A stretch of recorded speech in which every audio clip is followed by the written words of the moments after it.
Greetings and salutations, all my friends out there in internet land. I am William Honolulu Jr., and I have the privilege and honor of serving as the host of the Black USA News Morning Show. Good morning to you. Good morning to you. I am in the last days of the NAACP conference, the 113th convention. It has been an amazing experience. Big up to Brother Kobe Little, the Reverend Brother Kobe Little, president of the Baltimore City branch of the NAACP. Big up to everybody in the Baltimore City branch of the NAACP. New friend Tiffany, the president out in Western Maryland, along with Fred Chavis, also another president out in Western Maryland. I think Tiffany is in Allegheny County, and Fred is in Hagerstown, I think. Either way, a good brother and a good sister doing amazing work out there. Looking forward to getting an opportunity for you all to talk to them and find out what they're doing. It is amazing. When I tell you I have not felt this good in a while. This purposeful, this motivated, this inspired in a while. It is amazing. And what I'm going to do, I'm going to share some of that with you. One of the great things that I appreciate by coming to the convention is to learn the different ways that the NAACP is really influencing the things that happen in our lives. We move from, kind of the agitating and raising awareness, because there are other groups who have taken on that mantle, who've done an amazing job of galvanizing communities and organizing them for awareness. And what the NAACP has done has moved into a new role where we coordinate among the organizations that are in the community. That way we are also able, because we pull our volunteers. The predominant number of NAACPers are volunteers. There is a professional staff. A lot of them work at headquarters office, but your local branches tend to be all volunteer run. The reason why is that volunteers understand their community by and large. They are parts of the communities that we serve. And so as a volunteer, I have a vested interest, not just in making sure I get a paycheck, but a vested interest in making sure that we engage in policies and behaviors that actually move the needle and positively impact my community. A lot of the professional staff come from staff level of politics, and some elected officials are also members or professional staff members of the NAACP. So we're in the background talking to people who write checks, talking to people who sign laws and make laws and all of these things, or even enforce the law. So talking to them and influencing them has a greater impact on everything that we do. So yesterday, the NAACP, we focused on labor. So I'm going to share some of the videos and things, some of the video clips that I was able to capture. It's so funny. I came here in my volunteer mindset. I was like, yeah, I'm going to do this. And I had some other topics for the shows for this week. And then I got here and I realized I would be doing a disservice if I didn't share all this stuff with you. So I'm gonna. I didn't bring my camera, the regular camera. So I did bring my phone, and so I have recorded a few hours of video. I'm not going to show them all to you here, but I pulled some really great segments, and to give you kind of a sense of what's going on here. All right, but before we get into that, you all know we got to talk about our peoples. We got to talk about Breadcoin. Breadcoin is an amazing organization that helps individuals who are food insecure or maybe homeless or dealing with some other issues where they are not able to get the nutrition that they need. What Breadcoin does is it takes the donations it receives and then puts value to the coins that they mint.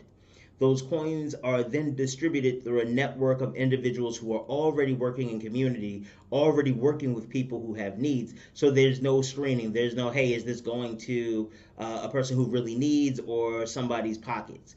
We know that it goes into the community. And what happens is the individuals who get the Breadcoin, they come to a restaurant, they utilize Breadcoin along with any other money they have, or just with Breadcoin, pay for their meal, and no one knows any different. They are able to go in and have a meal and still maintain their dignity. It is not them coming in to beg. It is nothing like that. And it gives the the restaurants and the caterers that Breadcoin works with an opportunity to really give back and see that impact in real time. So I am so grateful and proud of the relationship that Black USA News has with Breadcoin, and so always want to hype that up. What else? Oh, making sure that you all check out Donnie Glover's book if you haven't already. It's called I Am Black Wall Street. Donnie Glover, if you're not familiar with him, he is the founder of Be More News, DN Global Firm, and Black USA News, and the Prince Georgian. He is Black media incarnate. And so he has done a different type of scholarship on Black Wall Street, not just looking at Tulsa, Oklahoma as what it was and the horrors that befell that community. He takes a look at how they got there in the first place, because Tulsa, Oklahoma isn't a port city. This wasn't a place where slaves were dropped off, and so in the journey he helps us understand how enslaved Africans had partnered with for formerly enslaved Africans had partnered with Native Americans, and they migrated to Tulsa, Oklahoma, and together they built this amazing community. And it reinforces a lot of what they will be talking about later about the integration and the partnerships when we're talking about labor.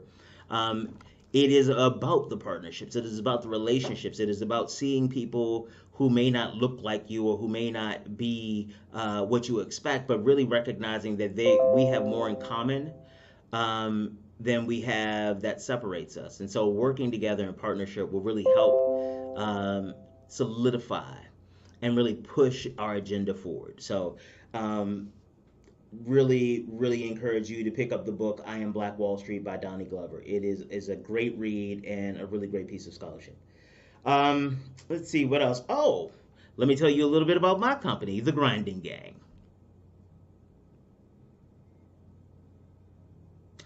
All right, let's get back into it. So I want to make sure that that I share with you all some of the clips from the labor focus of the NAACP Convention.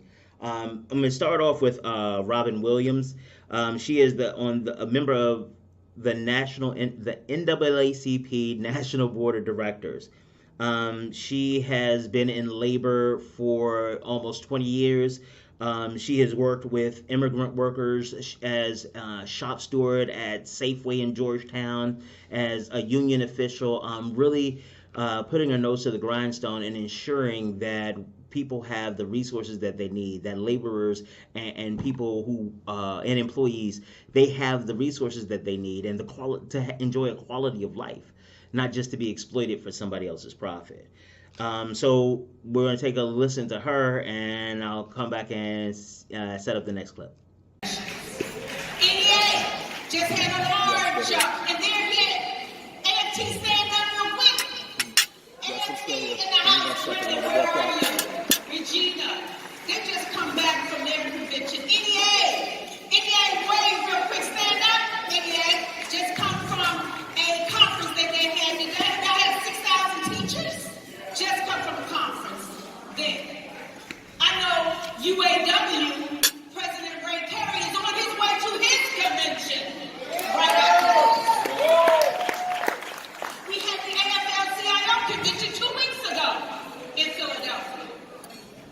And we have conventions that are happening right now and happening right after this. The United Postal Workers, they purchased a table and wanted to be here, but they're having their convention next week, where the chairman will be speaking. Chairman Russell will be speaking. So it was 2019 when we got here before. Now we got some NAACP leaders in the house. We got Chairman Russell here, and we got board members here. And we got staff. And we're here in 2022. 2 years later, gathered. And so much has happened in 2 years. Can you turn my phone off? So much has happened in 2 years. In 2019, we were fired up. Labor and NAACP, two organizations that for many years worked together. And we continue to do it. But then 2020 hit. When 2020 hit, and the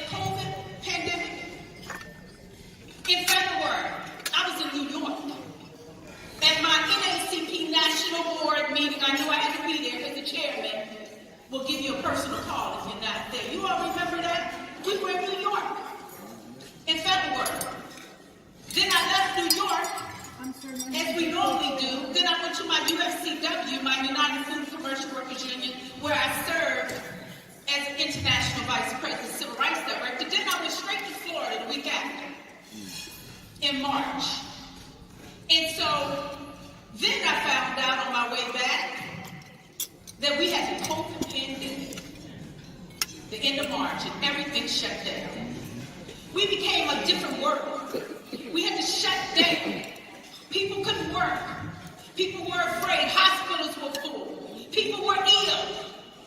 And then, with the country already in a split, they even split us during a pandemic, an illness.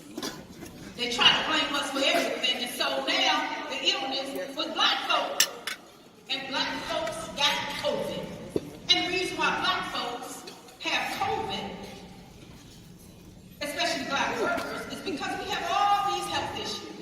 We got heart disease, we got diabetes, and we overweight. And that was the reality. It's black folks. Our numbers were rising during the pandemic. Am I lying, y'all? Y'all talk to me. Was that the word? It was black folks, and this is the reason why. So, I was not happy with that, Fred. I wasn't happy. I had a heart attack in 2017. I know we got health issues, but let's tell the real story. So I wasn't happy. I was not happy.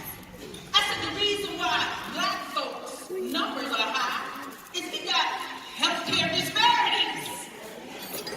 The reason why black folks' numbers are high is because we got the privilege of working from home. We got to go to work. If you want to still get your toilet paper, the toilet paper that's left on the shelf. If you still want to get your Amazon stuff, we got to work. If you still want to get your mail, black folks are in the postal service. If you still want to eat, black folks are there. If you got hospitals that you need to go to and they were packed, guess what, Charles? Black folks was working in the hospital. So wonder why our numbers were so high. Because we were workers. Because we had to work. Our folks were not privileged to stay home. That's why the numbers were high. So I called President Johnson. And then I called my president, Mark Crone. And I said, we got to change this narrative about why black folks' numbers are so high in COVID. Because we are workers. Because we are essential workers. We are essential workers, not just the doctors or the nurses or those that have a lighter color skin than me, but black folks, right? Race folks went. They couldn't work. So guess what? They were making masks. The UN was working, correct? Essential workers. So we changed that narrative in 2020 that we were essential. And the unions were working. And the unions were saying that we need hazardous pay. And we need to protect jobs when people were sick. That happened in 2020. Then in 2021, power was set on fire. And workers got on fire.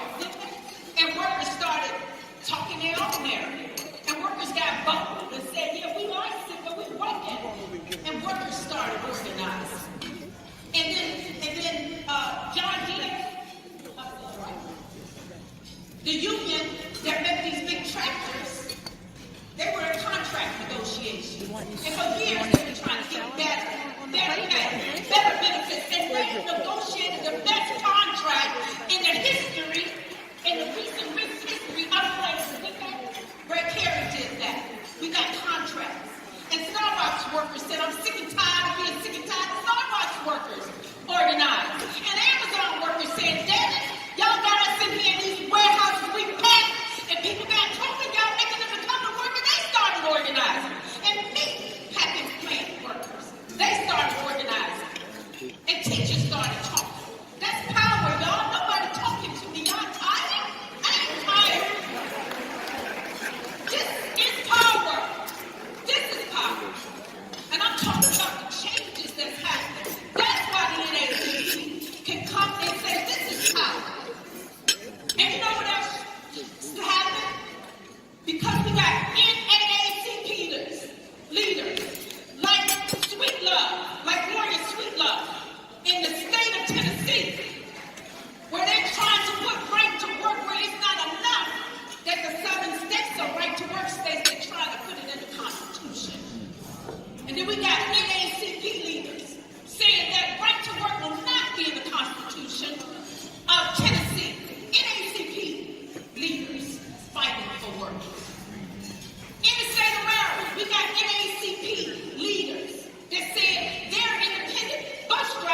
day called me and said, guess what? Curtis Blow called, and they want a union, and we need to get them a union. And they organized for SAG after. They didn't call. That's power. When we come together, we got power, right? So I said, what is power? You got to be plugged up with something. You got to be plugged up to some electricity to make power. And so we plugged up together. So I just want to say, I'm fired up, y'all. Hey, we've been working.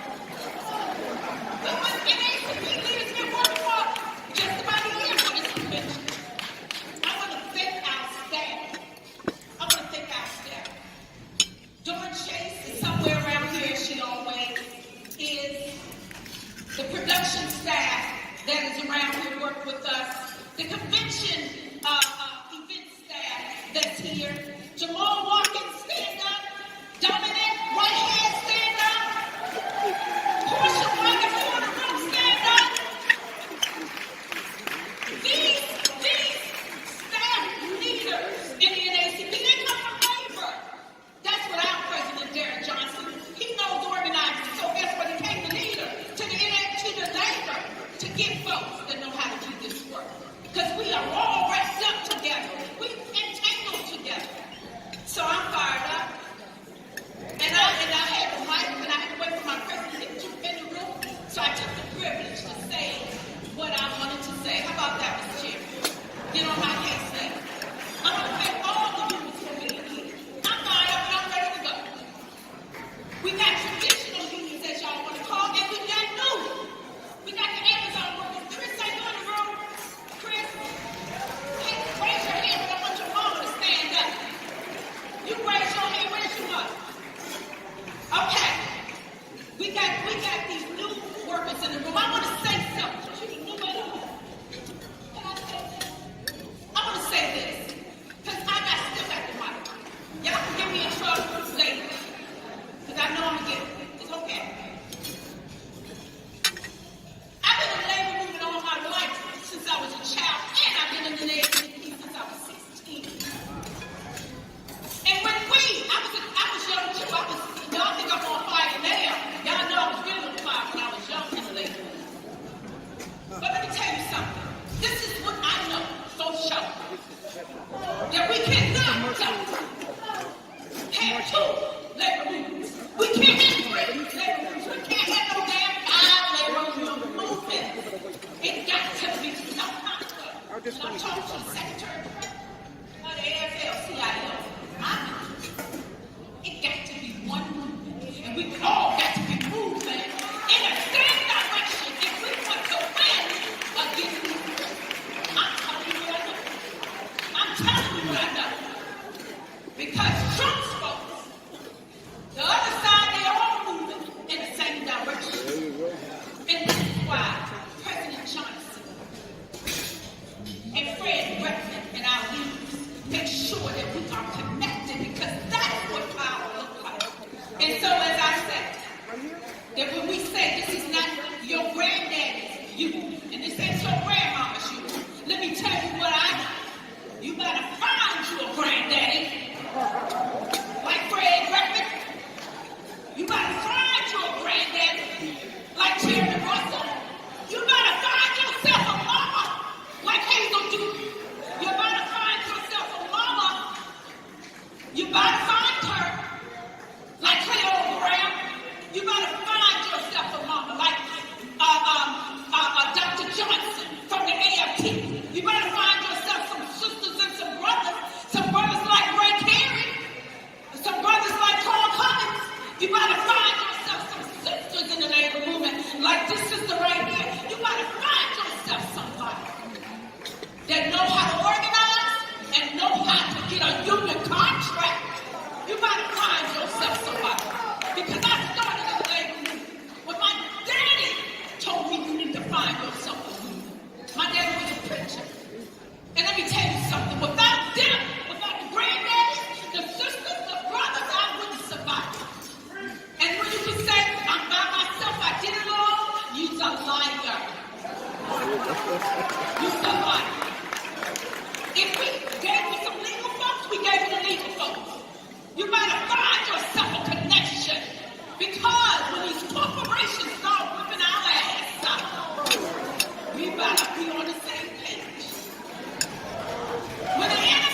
come against us and suppress our voting rights, we better be on the same page.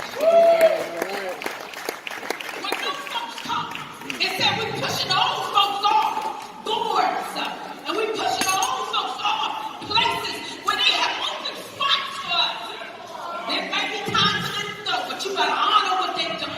I know that.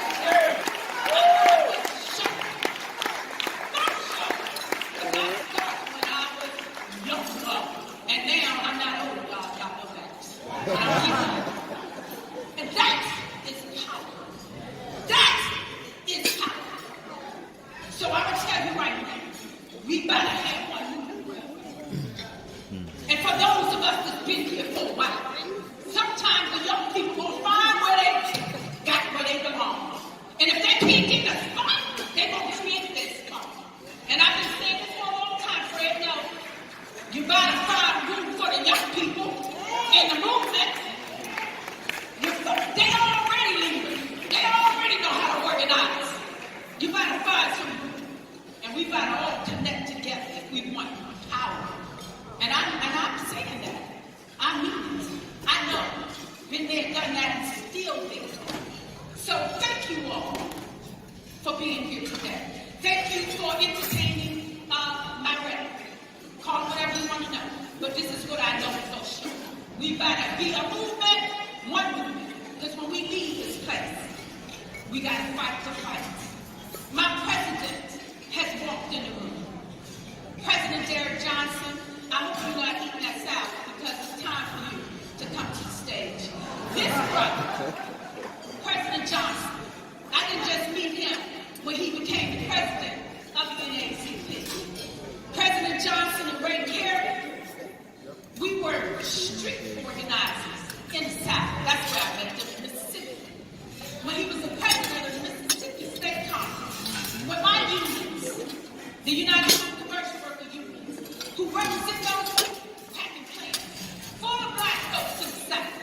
Every time we had to fight, every time we didn't want to pay the wages, every time we didn't have good safety conditions on there, I had to come to Derek and say, Derek, guess what? I need you. Did we know? And Derek said, what you need? Because if the union didn't have somebody who looked like me, they would have never gotten to this brother. And when y'all tell me this brother right here, when the NAACP came, they opened up. I don't care. When the NAACP came, when the NAACP came, I said, when the NAACP came. And when they got to the meeting, they said, we won't give you a union contract. They got back to the table. All right, that was incredibly powerful, and I really am really grateful. Again, I'm so grateful for the opportunity to have been here and to have experienced this. Makes you think of something different. And she was real energetic too. I was like, woo, woo, woo, woo, woo, woo. That was in the morning time. I was like, where'd she get her coffee from? But it is wonderful to have that type of energy and passion around labor, around unionizing, and around making sure that workers have what they need to be successful. She also was followed up by the national president of the NAACP, Derek Johnson, and he talked about a really interesting historical context of how racism actually evolved from the exploitation of labor. It's a really great way, a really thought-provoking way of reassessing how we feel about labor and racism. First of all, I want to thank all of you for attending this neighbor luncheon. Because about 2 weeks ago, we didn't know we were going to be meeting in Atlantic City. Because we want to support these workers that serving us today. So let's give a hand to the workers.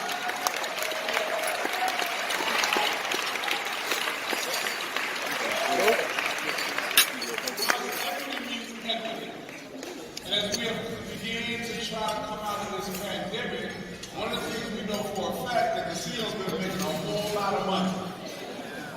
And the workers are working even harder, so they need to share some of that money with the workers. And I'm glad that they're on the road to getting a contract renewal. So congratulations to the workers here at the CEO.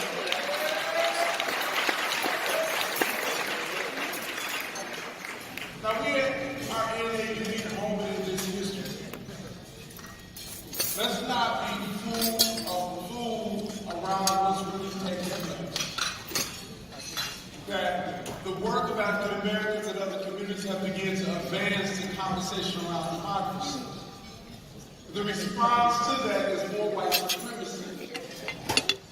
And white supremacy for the purpose of maintaining a cheap and despicable labor force.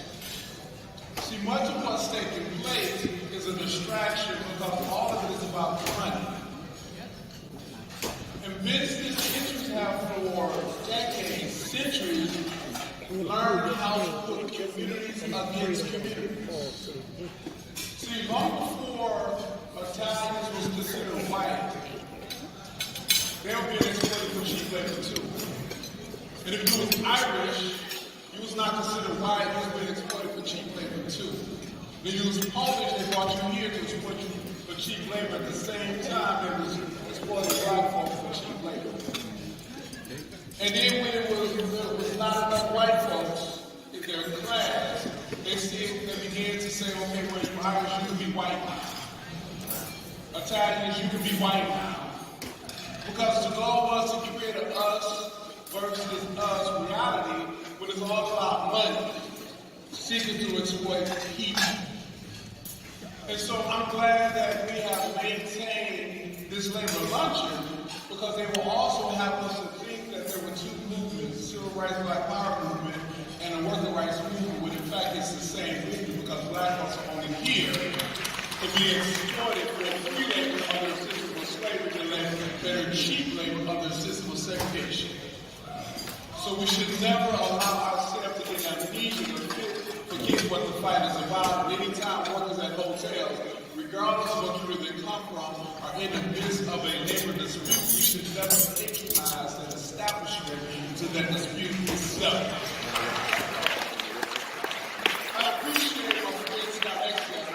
Scott and I, we joke with each other a lot, and we can actually even grow us Carolina. We can't do it. We joke a lot. But Scott has been on a course to support rappers in the entertainment industry for several years now. He encouraged them they come to events, and I'm glad Scott was able to put it together when they're now about to organize under SAG acting. Because the entertainment industry, believe it or not, although the flashy, you see all of the dookie chains and all that stuff, it is an exploitative industry. Anytime a record company can give an artist $1 million, that don't mean they're making $100 million. And that's not happening. And even in that mix, it's such a fixed game that your manager is related to or go to the same church and synagogue with your publishers who are kin to, and the record executives who know the other person over here. Before you know it, you decide a contract and they can advance you money at 25-35% interest. By the time you catch up, you don't have any money to give back to your family. So that's the game of the entertainment industry. If you're not careful, and you look up at all of the folks that's flashing on the screen, behind the scene, they're going back to the same room they came from. And we've seen that generation after generation. So Scott, thank you for pushing to make this become a reality. Oh, you're the best. Thank you so much for this. I grew up in Detroit. Much of my family migrated from West Tennessee in pursuit of jobs. Just like many of your families migrated from the Carolinas to New Jersey, New York, or migrated from Louisiana and Texas to LA and Oakland, all in pursuit of jobs because those jobs were union jobs. Our journey in this country is to try to create a way for our families and our communities that will be better than what we've come out of. And there should be no one in this room to forget that the civil rights movement is the worker rights movement, and the worker rights movement is the civil rights movement. And to see Wayne First ahead of the United Auto Workers of America, that's huge. You know, before Ray took the position of president, he was Secretary of Treasury. I came home to speak at the event and Ray was giving the Treasury report. I start laughing. Because I knew many people on the stage. And Rick went through the numbers. And I started laughing again because he had more education on that stage in his MBA than in all of his counterparts. I ain't talking about on the same place. He actually was walking up the room with billions of dollars in assets they had. And here's the brother. And I reflected on the prior Secretary of Treasury. And Ray was sitting in a meeting in Jackson, Mississippi, he made the comment, wow, you guys have way more education than I do. He was Secretary of Treasury of this huge union. He had skin privilege to be in a position that he was not qualified to be in. Based on the numbers, not the election. Hello. Think about that. Yeah. But he was sitting there. Good guy. Nothing wrong at all. It involved somebody been in the same seat. But then when Ray gets in the seat for the first time, he understands how 1 + 1 actually equals 2. As he's adding up their billions of dollars. And I was proud of that moment because when we walk in these positions, we have to walk in those positions with the capacity to actually carry out the position. Because if we don't, only thing we do is to replicate the white supremacist policies that was in place to keep our people back. Fred, congratulations. Fred is coming from the United Steelworkers, and to be sitting in the second most powerful seat in organized labor, that is to be commended. Let's give Fred a hand. And I looked over and I seen Claude. Now, Claude dressed like he from Detroit sometimes, but he actually from Houston. But if you want to understand why AT&T workers are organized and strong, and these are black workers, that's Paul Cummins as the VP of Communication Workers of America. Any kind of organization, Paul falls Paul away, but more importantly, Paul controls his budget. It's one thing to be over budget, it's another thing to control a budget. And what Claude has done consistently is recognize where there were opportunities to invest in building black power, because he recognized the future of organized labor is in the South, and it's black and brown than it's ever been. He put his dollars there. $500. What did you use this morning? And don't give a sign for none of that, because we don't need her that high. Robin is an energized body, too young to be retired, so she continued to move. And one of her advocacies when she came down to Mississippi was for chicken processing workers. And those workers have been left out. And if you ever seen a chicken processing plant, you may not want to eat chicken. Facts. Yeah. Real facts. And because Robin stood in the gap, a lot of those workers got protections, including insurance, that were not attacked. I'm saying all of this NAACP, when you go back to home, whether it is in the rural South or in Chicago, whether it's on the West Coast or in Miami, recognize who we work for. Recognize the impact that we have. And recognize the partnership that's vital to the survival of our community.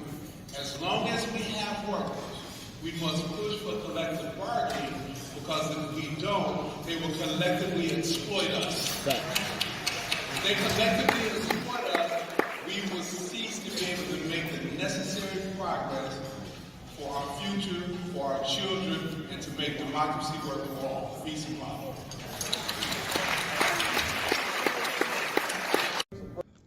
Okay. Right. Makes you think about it totally different. It's like, well, wait a minute. What was it? There was a letter that Martin Luther King Jr. wrote near the end of his life. And I want to see if I can find it. I want to say it was the letter from the Birmingham jail, where he talked about how economic power, you couldn't have civil rights unless you had economic, you couldn't have civil justice unless you had economic justice. It's something like that. I'm messing it up. But I really appreciated the way President Johnson really brought in and showed how it is all related. How they wanted the workers to not have resources. So in Maryland, we recently had an election, and there are some people say, "Well, my vote doesn't matter," and getting really disillusioned about the state of our democracy or the state of our republic. And some of them don't vote just because they don't think it's important, or somebody else will do it, or we live in a blue state, or we live in a red state, so we don't have to worry about things like that.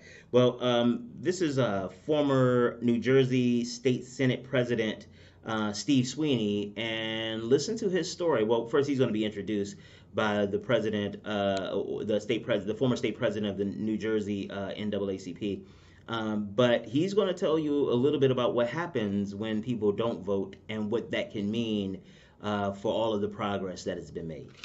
So, approaching Philadelphia when the Republican National Convention was held in that city in 2007. He said this in no way would be a precedent setter. He indicated that he would make the same request for us for $1 million. $1 million. Remember that. I shared this information with the committee. Months passed, the November election was held. The Senate president was upset by his challenger after serving 20 years in the Senate. He and I spoke about the election, and I did not raise the appropriations topic. However, at the end of our conversation, he said, he indicated that he was going to make good on his commitment. A couple weeks later, I received an email from my dear friend Kevin Drennan in the Senate Majority Office with a bill attached, Bill S-4218. The bill said, this bill appropriates $2 million to CRDN to support the cause associated with hosting the NAACP National Convention in Atlantic City, New Jersey. $2 million, not $1 million. I believed it was a typo, and I hesitantly called the Senate Majority Office to speak to Kevin Drennan to inquire about the difference in the amount, and was informed that Senate President Sweeney instructed that the bill reflect $2 million, not $1 million. Kevin Drennan said, President Smith, do you need less? I said, oh, no. You need that thing just the way Senator Sweeney told you to do it. Senator Sweeney requested the incoming Senate President, Senator Spatari, act as the sponsor of the bill. It ultimately passed the Senate 27-5 with 8 abstentions. Immediately following its passing, I was informed that our dear friend, Legislator of the Year Award recipient, Assemblywoman Berlina Reynolds Jackson, from my hometown of Trenton, New Jersey, picked up the bill and sponsored it on the Assembly side. So we thank her as well. The bill passed the Assembly on January 10th, 49-24. Governor Phil Murphy signed the bill. Ladies and gentlemen, this went a long way in ensuring the financial foundation required to make this event a success. My brothers and sisters, it is with great honor that I introduce the most and present to others my dear friend, former New Jersey State Senate President Steve Sweeney. Please stand on your feet and give him a much round of applause.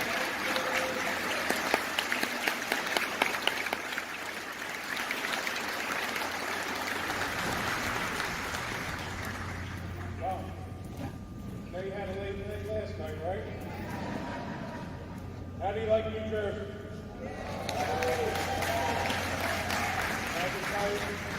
We love the NAACP also. Thank you for being here. We are thrilled to have the National Convention here in New Jersey, and hopefully you're enjoying yourself. I'm sure you're a little bit tired after a few days of the event. And I got to tell you, Richard Smith, when he became the president of the NAACP, he came with an agenda. And he wanted to get things done. And I was proud to be a partner of his. You know, we're talking about elections. I'm going to tell you about some things we did here in New Jersey, but why you have to be concerned about the future. We did bail reform. We ensured people that were poor top bail reform program in the state. You know, we were holding people in jail because they were poor. That's wrong. We passed bail reform. We gave Voting Rights Act, put 83,000 people back on the voting rolls. We provided millions of dollars in funding for Second Chance. Because you know we all made mistakes in life. And it's a life that should never be wasted. Social justice. We passed cannabis legislation, including expunging the convictions of criminals. With tens of thousands of people, we expunged their records. Then we took the spending. Everyone's arguing about, well, you know, marijuana is going to raise a lot of tax money. What should we do with the money? We said, put it back in the communities that have been impacted by marijuana. And we put all the money back in the communities that have been impacted, because that's where it belongs.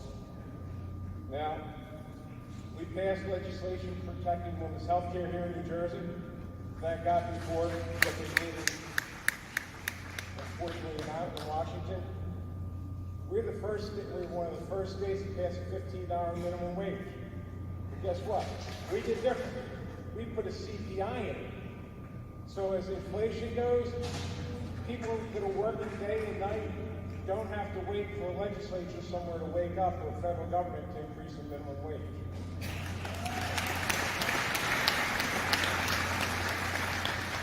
Our state is one of the very first that has paid family leave.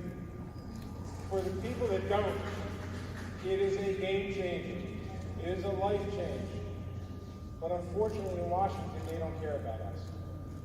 They don't think about us. They don't think about working families. When you're in a hospital worried about your loved one, you shouldn't have to worry about going to work. You should be where you're supposed to be, which is with your family. We did that in New Jersey.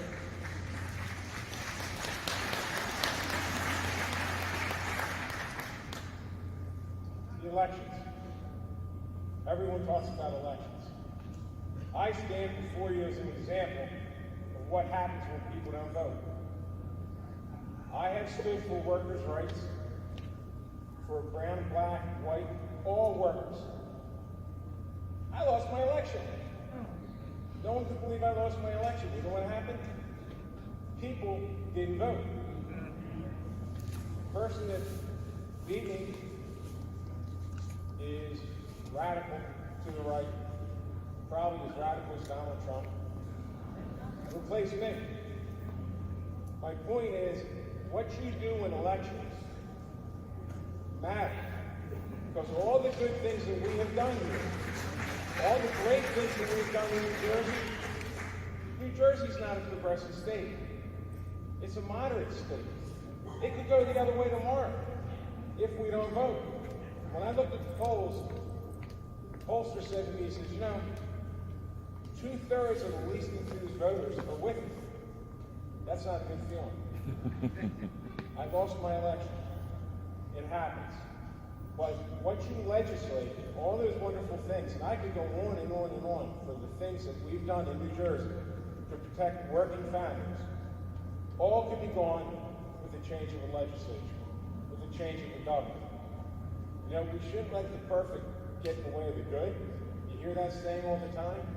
We're so unhappy because we're not perfect. But we're good. We need to work together to ensure that we don't go backwards. It's hard taking steps forward. It's very hard to do what we've done. Here in New Jersey with Richard Smith, a really dynamic leader, with a plan and with a mission, we got things done. But what if it's a legislature that no matter how strong his voice is, and we've all been ignored, no matter how strong his voice is, they don't hear it. Look, we don't want to go backwards. We need to go forward. I heard Vice President Harris's statements in her speech. It's up to us. We should be taken for granted, and we won't be taken for granted, but the other side, they're not with us. They're not with us. So again, thank you all for being here in New Jersey. Hit the casinos, they could use the help. And hope to have you back in a few years. Congratulations. Love the Lord, say. As we wrap up that day of labor and focus on our partnerships and things like that, I'm going to end with John Chapman.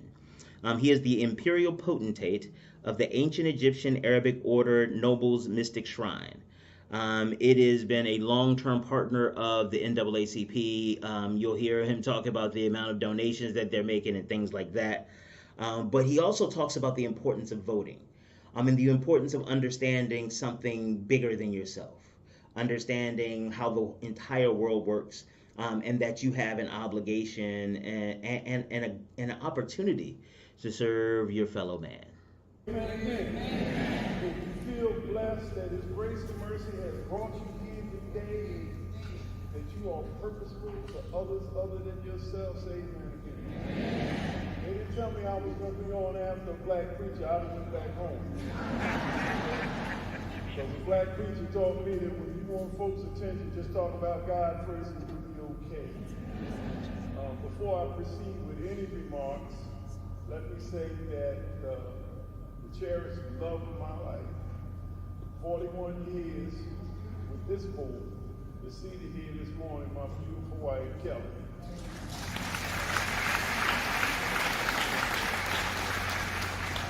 I also have one of my board members with me this morning, Thomas Rogers Hughes Sr.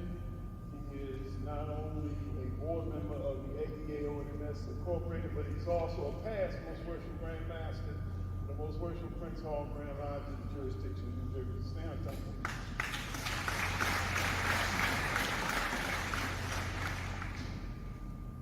Bishop, I don't know how I got here, because I wasn't supposed to be on this journey. Let me say to all of you that the lust of wealth, which generates a greater lust of power, is what's turning this country into something that it was never intended. All right, for 42 years, I worked in public schools in several areas of this country. Let me tell you this. We've lost one generation of children, and we're on the brink of losing another. That's what makes us so vulnerable as a people. Because when I turned 18, I couldn't wait to vote. Many of our young children today don't know what voting is, have no idea. As a building principal, any child in my building that was 18 years of age, we registered in the vote. Let me tell you, I've come a long, long way. I'm from a little crack back in the city of Philadelphia called Pulaski.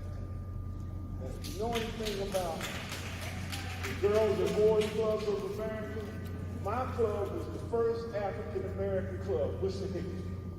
People like Frank Washington, Herb Allen, and other notables. Okay, we grew up in Pulaski Town. We went to that club. It nurtured us, got us along in life. Okay.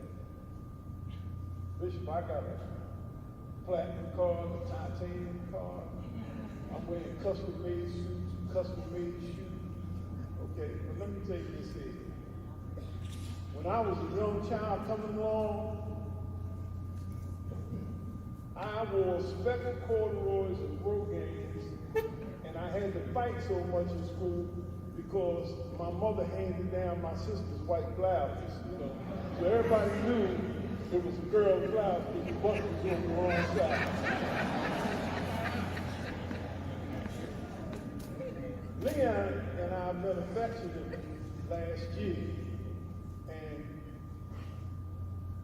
being two light-skinned boys rooted in Virginia, when he got to Philadelphia, because I invited him to attend our 128th session, I brought Leon something that all Virginians love. Okay, my hand.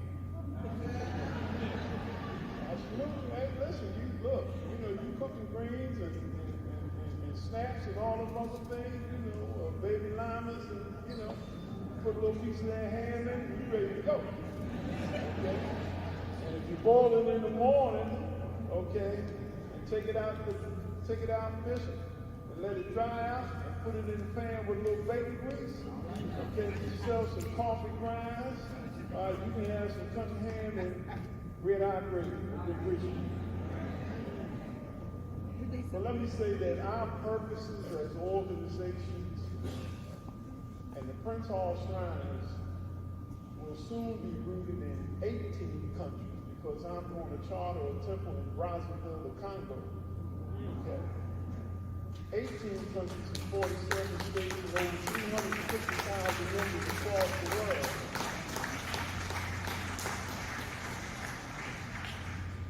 And let me say this to the NAACP. We were the original financial backers of the NAACP Legal Defense Fund. Somehow or another, we lost that step because we get important. We got credit cards, mortgages. We think we're important. Well, let me say this: my grandchildren, their mothers are Caucasian. She said to my wife, well, my children are not black or white, they're mixed. I said, no. Here's what they'll be when they meet their first redneck and ask you what you go with them to the children. That's what they're going to do. This is America. Reality is purposeful. We have to come together shoulder to shoulder, okay, to fight the political battle, because those are the battles that will ensure that another Clarence Thomas will never, ever be nominated.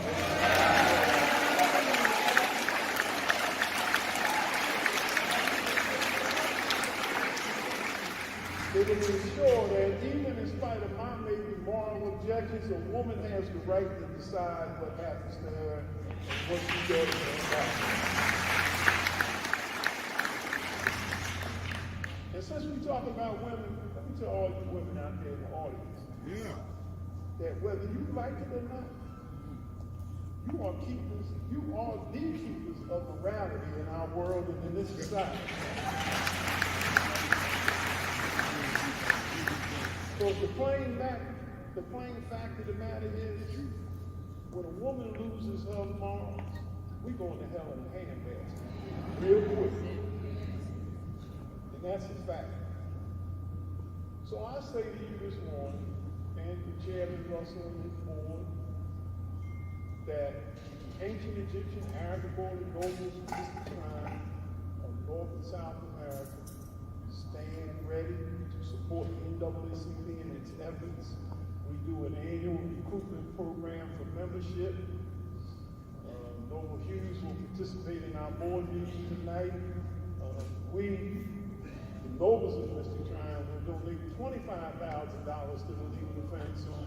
And our lady called Julie, his daughter tonight, will donate another $25,000.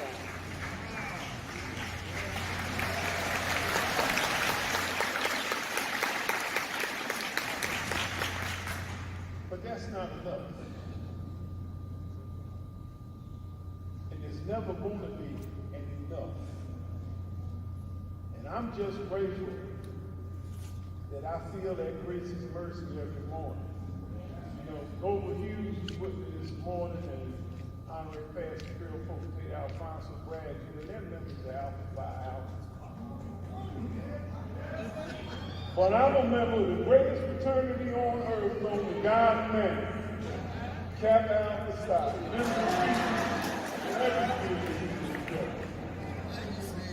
Bishop, like the song says, the Crimson Stream will never lose its power. But I'm going to take my leave, and I want to thank you for having us here today. I want to thank in particular Alfonso Braggs and Bill Lewis, the Circuit Chairman, Leon Russell, for this opportunity. It's just time to bring this blended giant together and show America that we are a true democracy, that we all matter, okay? And that the richness of being a citizen of this great nation is that we can all do better at any time for any reason. Bishop, God bless you. Well, this has been a really, really powerful conference. I am so grateful to have been here. I feel motivated and empowered to come back and redouble my efforts to have a more significant impact in the community. Well, I think we'll finish off our series on the NAACP conference tomorrow, and I will be black then.